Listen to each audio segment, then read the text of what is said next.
Hola, my friends! Welcome back to A Life I Choose, the place to be to design your life so you can thrive. For those of you who don't know me, hi, I'm Emma. I'm a psychotherapist and a lifestyle strategist, and I'm also the founder of the self-development agency A Life I Choose. Today, I have a video for you about the psychology of weight loss. And the reason that I want to speak to you about weight loss today is because it's summertime. And it's that time of the year when we're starting to emerge from our caves. And we're, especially this year with lockdown, we're beginning to emerge from the caves, right? And we're like going onto the beach. And a lot of people have that feeling like, oh my God, I am a whale. And everyone is going to see me in my full whaleness.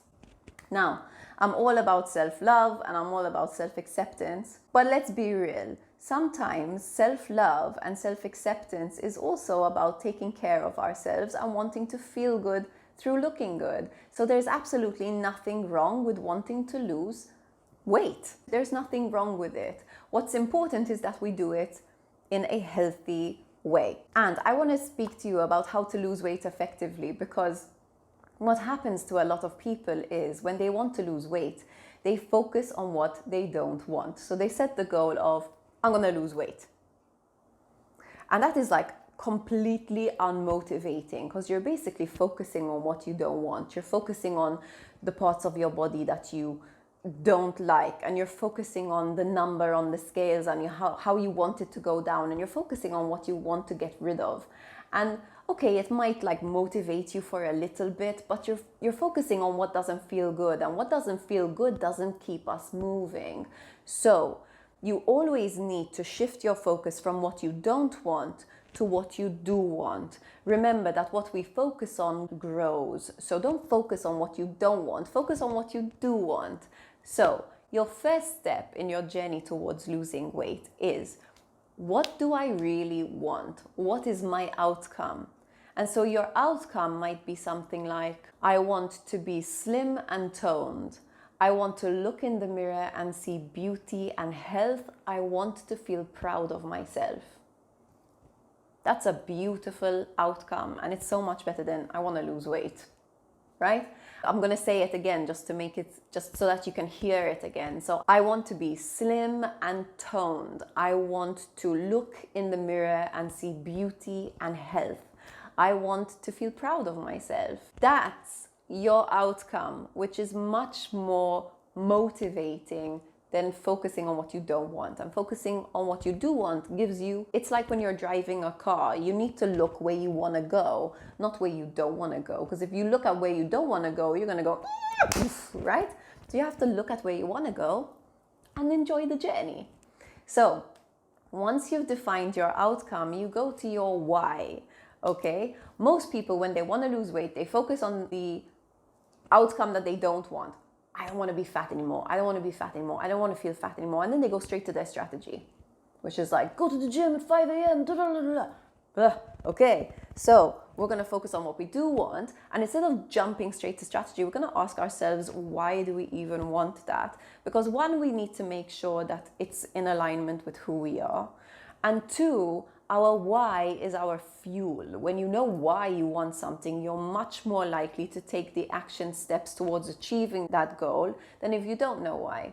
And obviously along the way there are going to be obstacles, so you need to just know your why, because your why is going to keep you going against all those challenges. Why do you want to, be slim and toned? So I want to be slim because I want to feel good in my clothes. And when I feel good in my clothes, I feel more confident. I present myself more confidently. I speak up at meetings. I feel good when I'm with my partner. And that means we're much more likely to get jiggy. And that's fun and it's good for our relationship.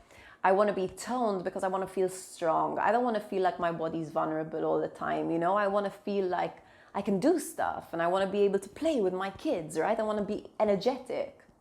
And then you might say, okay, why do I want to look in the mirror and see beauty and health? So I want to see beauty and health because I love myself and I want to feel good about myself when I look at myself. You know, I want to look at myself in the mirror and be like, hi, like, hey, you, like, or damn. You know, it's nice to have a moment of like, damn, I like that, you know. So kind of, you want to look in the mirror and feel good. You want to know why you want these things, and why do you want to feel proud of yourself? You want to feel proud of yourself because you love yourself. So outcome, why. Then you're going to go to your strategy. For this, to create your strategy, you're answering the question, how? So your strategy for weight loss needs to include the following 4 things. So 1 is diet, the 2nd is exercise, the 3rd is sleep, and the 4th is breath. I'm going to explain each. So 1, diet. I am not a dietitian, so I'm not going to tell you what to eat and what not to eat.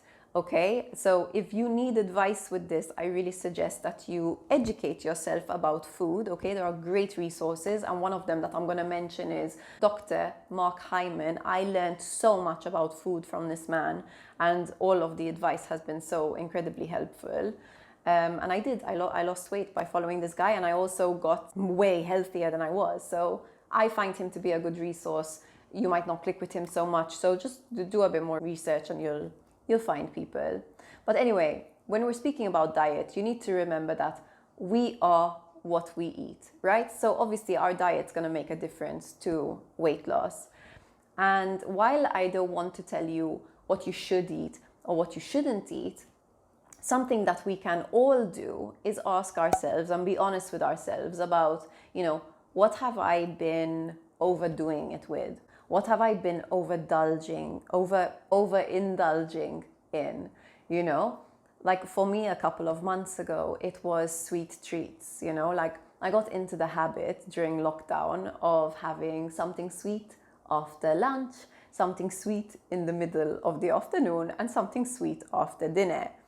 And, you know, kind of, you can do this here and there. You can do it like once a week. It's not gonna, you know, make you put on weight. But if you do something consistently, right, you know, these are habits. If you do them consistently, you're gonna get results, and you're gonna end up getting results that you don't want.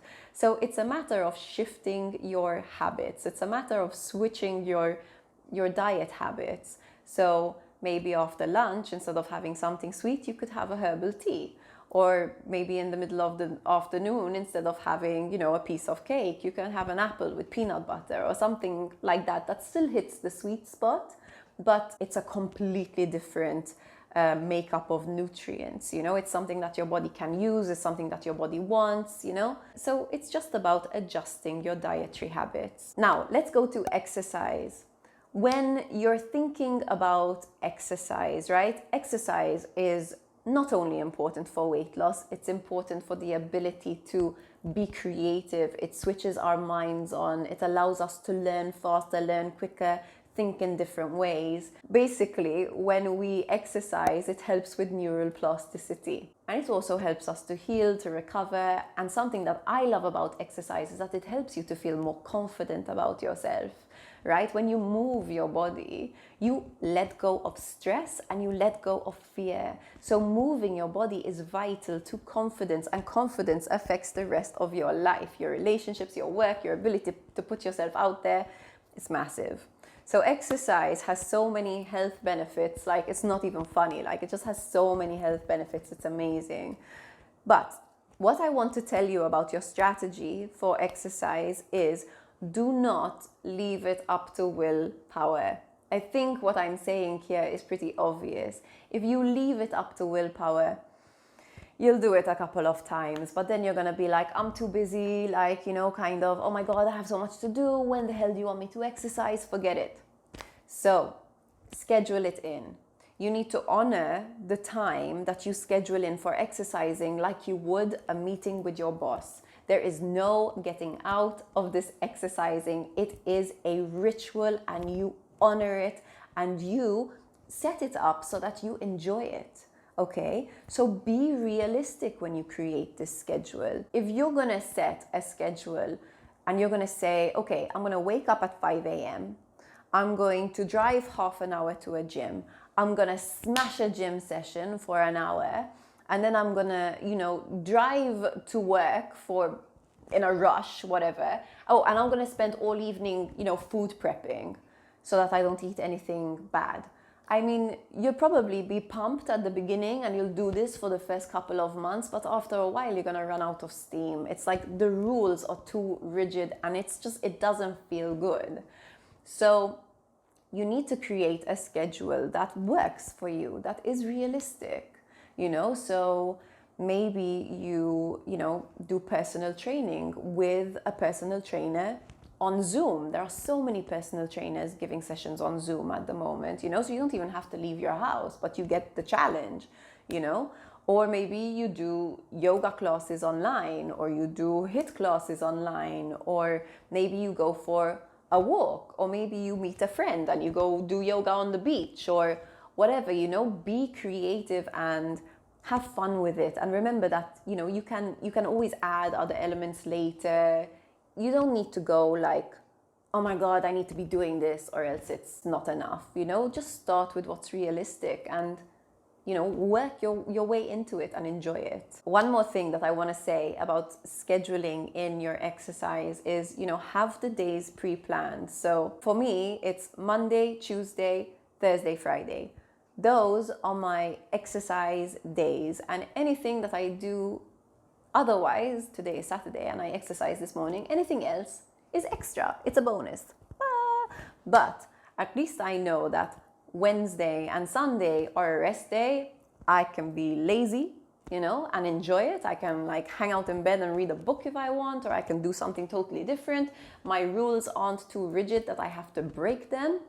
Okay, but I know that I have the certainty that Monday, Tuesday, Thursday, Friday, I am working my body, I am taking care of my body, and I am enjoying myself. Third tip is sleep. So you might be thinking, sleep? What the hell does sleep have to do with weight loss?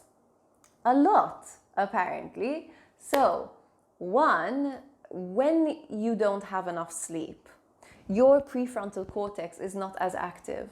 Our prefrontal cortexes are the part of the brain responsible for making good decisions in alignment with your goals.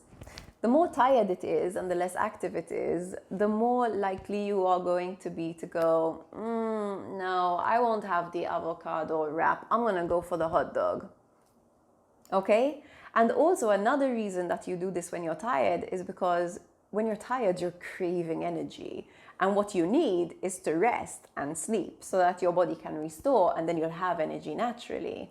But since you're not giving yourself the space to sleep and rest, your body's going, okay, what can I go for, right? And it's thinking about fatty, sugary foods that are going to give it this spike, but then you're going to dip and then you're going to crave something else. So sleep is important for weight loss. And 4 is breath. Breath. Why breath? Same reason. Breath is involved in switching on your prefrontal cortex, which means you're going to be making better decisions and leaving weight loss less up to willpower. Also, when you breathe, you calm down your nervous system, meaning that your energy can focus on what it needs to focus on. Your energy can go where you need it to go. And, weight loss takes energy. Your body needs to do what it needs to do, so you need to give it the opportunity to do that. So breathe. Guys, if you create a strategy and you find that your strategy is not giving you the results you want after you do it for a while, after you do it, try it for a month. And if you don't see any results, then maybe you need to adjust your strategy. And that's really not a problem. It's not a problem if you don't get the results right away. Sometimes we make strategies that don't meet our outcomes. The thing is, don't drop the outcome, don't drop the goal, just adjust your strategy. And sometimes we need to adjust our strategies by seeking guidance because maybe we're new to this. Maybe we've never done it before, or maybe we've done it before, but we weren't so successful or something. So if you need to readjust your strategy, it's possible that you need to speak to a dietitian. It's possible that you need to speak to a personal trainer. It's possible that you need to go to a doctor because there's an underlying condition and you need to look into it, because sometimes there are underlying conditions that prevent weight loss. Okay? So just, keep it flexible and go step by step. I want to close this video by telling you that, it's not just the goal, it's the journey. So as you are on your way towards this beautiful outcome of being slim, toned, healthy, beautiful, and feeling proud of yourself, be kind to yourself and have patience. Losing weight takes some time. It's not going to take forever, especially if you stay consistent with your rituals and habits, but it does take a bit of time, and you are going to be way more effective if you are kind to yourself along the journey, and you're not beating yourself up. And the reason that I say this is because a lot of us approach weight loss from a space of shame, from a space of not enough. It's, I don't like myself and this is why I'm doing this. And that's just not sustainable, or it can lead us down a very dangerous path, right? So it's very important that you stay kind about yourself. And if you're having difficulty with this, then definitely seek guidance, do therapy, okay? Because your relationship with yourself is massively important for every part of your life. Your relationship with yourself comes first. It comes before your relationship with someone else. It becomes, and I don't mean this in a selfish way, I just mean if you don't have a good relationship with yourself, you're going to allow people to treat you like shit. So your relationship with yourself comes first. If you're treating yourself like shit, that's not a good thing. So if you find you're having difficulty with this weight loss journey, please do seek guidance, do therapy. So kindness and patience, and also celebrate your wins. Okay, if you had a good week, you did your workouts, you ate well, write it down. If you got through a hard workout, write it down. When you lose some weight, go buy yourself a bikini. You lose some more weight, you're feeling good. Give yourself some form of celebration and self-love, and basically just tell yourself, good job. That's the most important thing. It's not about the material stuff, it's not about the bikini, it's not about the day on a boat. Although that stuff's nice, but tell yourself, good job, I'm proud of you. I'm so happy that you committed to this, and I committed to this, and I'm feeling so much better. Good job. So guys, I hope you enjoyed this video. If anything wasn't clear, please just message down below. And if you want to say anything to me, if you have a comment or a question, please write it down below. If you liked it, please give it a like, and don't forget to subscribe if you haven't already. I'm sending you all my love, and I wish you peace, enjoyment, love for yourself, and confidence in your body. And I'll speak to you soon. Bye.